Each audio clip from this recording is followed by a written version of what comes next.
If you want a podcast mic that sounds good without spending a lot, this is worth a look. And if you want a podcast mic that works wirelessly, then this one is basically in a category of its own. This is the Maono PD200W Hybrid mic, and in this video, I'm going to help you decide if this is the right mic for you. Hi, I'm Nick, and I help course creators, coaches, and service providers launch and grow their YouTube channel and use it to grow their business. One of the most common questions I get from people starting out is, what mic should I buy? And I'm always hesitant to recommend gear that I haven't personally used, or at least have a client that uses it. So when Maono reached out and asked me to try the Maono PD200W Hybrid microphone and give it an honest review, I said yes. And I'm not sure if it's Maono or somewhere in there, so you might hear me say it both ways. I'm not really sure which way is correct. Now, full disclosure, this is not a sponsored video, but they did send me this mic for free to test it out.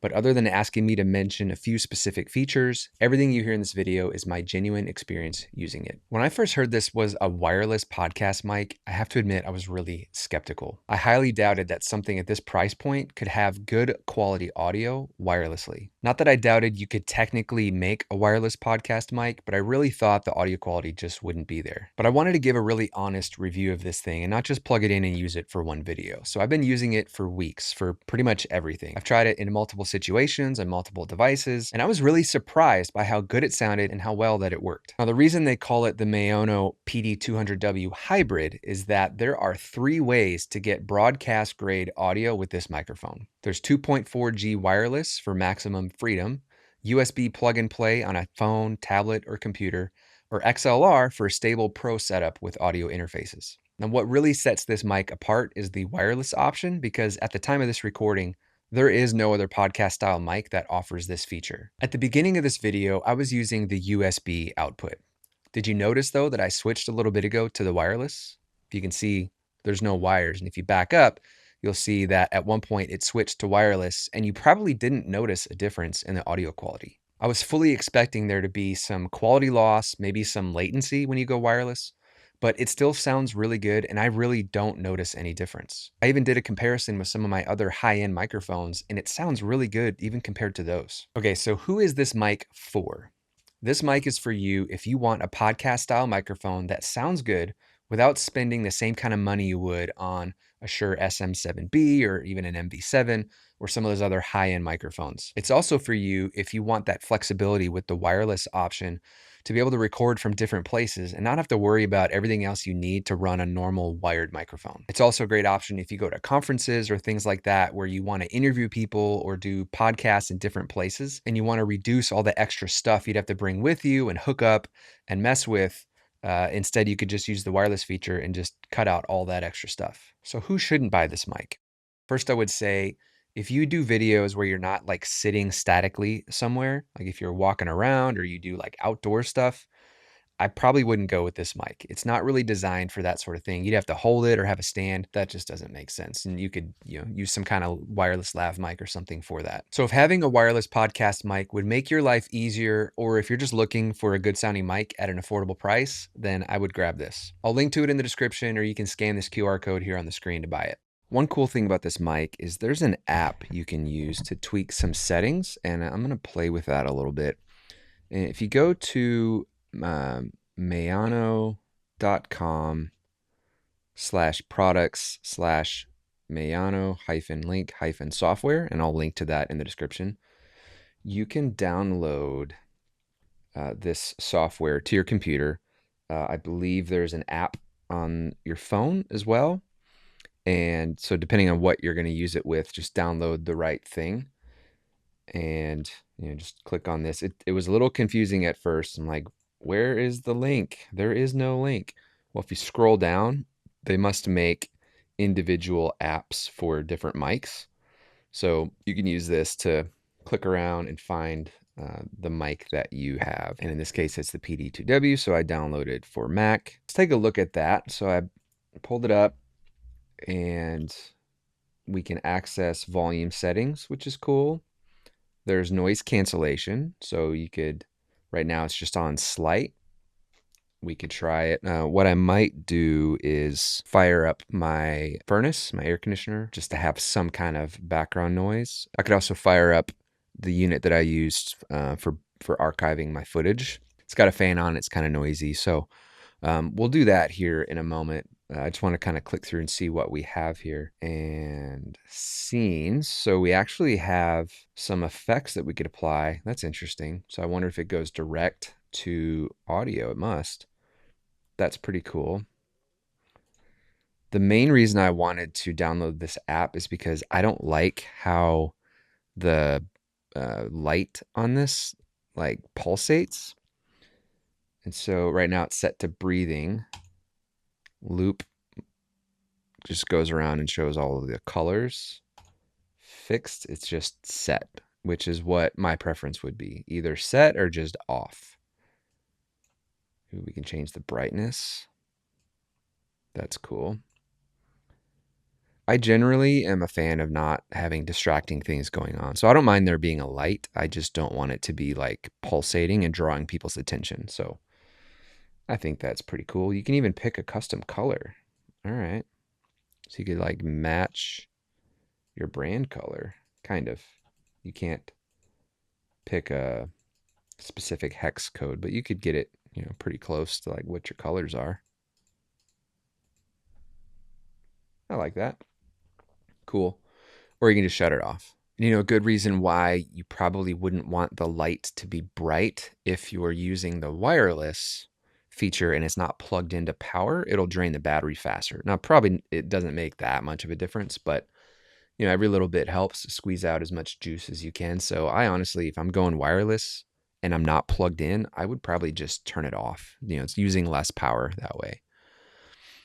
Or just turn the brightness down so that it's not so bright. The scenes looks interesting to me.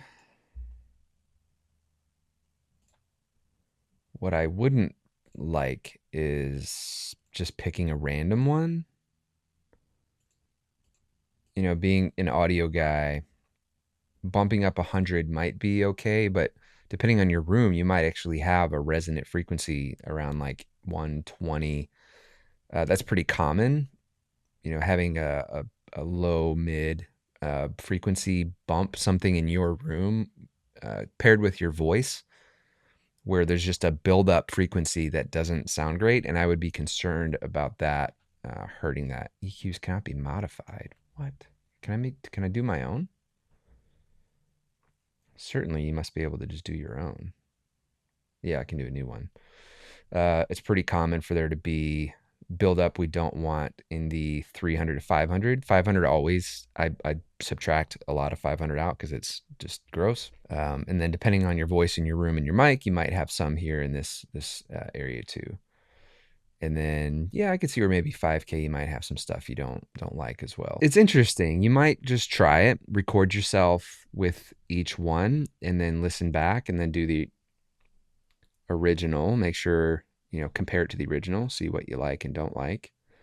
And then you can do your own. So this might be way beyond what you even care about or want to do, but I think it's a pretty cool feature where if you could figure out what sounds great best for you, you could just have it going in. Like I'm a huge fan of making it sound the best that it can going to tape, like going into the recording so that you don't have to do anything after that.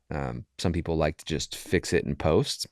I hate having fixed stuff in post because it's more time consuming. It actually saves quite a bit of time fixing it up front. If it were me, I would probably just try some of the podcast settings, see if you like them. It might sound great to you, sweet. Or just set it to the original and be done with it. And you can fix it in post or make your own.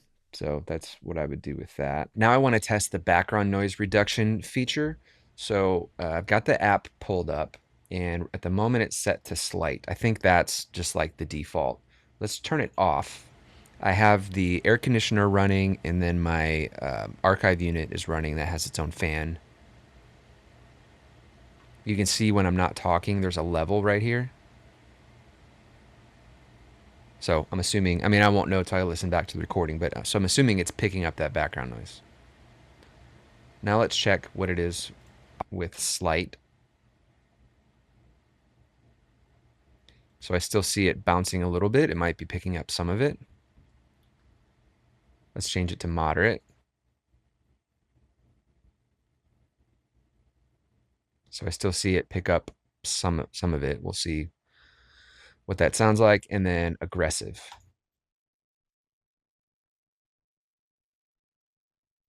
And so I'm curious too. It looks like, I don't see audio bouncing when I'm not talking. Uh, but I wonder how it might affect the quality of the audio. So be curious to see what that sounds like. And I am running wirelessly, as you can see. There's no wires behind the mic. So right now we're going wireless into the computer, and that's the source of the audio. So I'm curious to see, or hear rather, what that sounds like. I'm not a huge fan of using noise reduction going in because sometimes it reduces noise I don't want it to, or it really degrades the quality of the audio. And I would rather have full control over that in post-production when I'm cleaning it up. But if just having it on moderate or slight, so now it's back on to moderate, just having it on moderate, if that's like kind of a best of both worlds and it cuts out a lot of that noise, then if we can save any kind of processing down the road, that always saves time. And then just back on slight. Is there much of a difference between all of those? I don't know. We'll give a listen. I won't find out until I listen back in post, but we shall find out. Another feature I want to highlight is that when you're using it wirelessly, you can actually hook up a second one and run two mics through that one wireless connection. Now, I don't have a second one to test that, but their website says that it works that way. And when I asked them, because my main concern would be, I've used some where it has two mics paired together and it just did like a stereo blend of the two mics and you couldn't separate the audio when you're doing editing, which if you're doing like a podcast, like you want them to be separate. You don't want it to be just put together in a combined stereo file. So when I asked them, does it put it like on like one mic's on the left track, one mic's on the right? They said yes, that's the way it's designed to work. So I can't verify that. I don't have a second one, but that's what they said. That's how they said this one works. So that's a pretty cool feature. If you do use this for podcasts and you do any kind of interviews or talk to other people in your videos, you can have two of them and just run it through that one wireless connection. So that's a pretty cool feature. Next, let's talk about battery life. So they claim that you can run this up to 60 hours without recharging. Now that's assuming you turn the RGB light off because that saves a little bit of juice. But honestly, like, would you come even close to that? Probably not. You could always charge it in between things, and I really don't see it running out of battery, even if it doesn't come close to 60 hours. Even if you're filming a whole batch of videos at one time, you're probably going to take breaks and you could plug it in between breaks. But I don't think you'd even need to do that. Even if it gets half of what they say, that's still a lot of battery life. Now for the wireless range, they say that it's stable up to 60 meters. Now, I don't know why you'd ever have to push the limits of the distance with this mic, because this isn't really the kind of mic you would typically use when you're far away from the camera. Maybe if you do like outdoor kind of videos, you might need a little bit of range on your mics, but you're not going to be like hiking in the mountains with a podcast mic, right? Like that's not who this is designed for. One thing to note is that this is a line of sight wireless. So if for some reason, and I can't even think of a good reason, but if for some reason there's like a wall or there's something between the receiver of the wireless mic and the mic itself, there could be a little bit of connectivity issues. But I really can't think of a realistic situation where you'd be using this kind of mic in a room recording to a device where there's not a clear line of sight. Just a few other things. First, there's a mute button on top, and it's an actual button where other mics, like I've reviewed another budget mic where it was more of like a touch, like a sensor, like it could sense when you touched it, but it wasn't like a click kind of button where you could feel it. And it was really easy to accidentally mute it because all you had to do was like brush up against it and it would mute. This one, when you push it, it's an actual like tactile button and it flashes red when you do that. Watch that. So I do like that it's a lot harder to accidentally mute yourself. And if you've got the RGB light on and it's muted, notice how after it flashes red, it turns off. So it's just a good visual indication that it's muted if that light is off. It also comes with some nice features like this shock mount.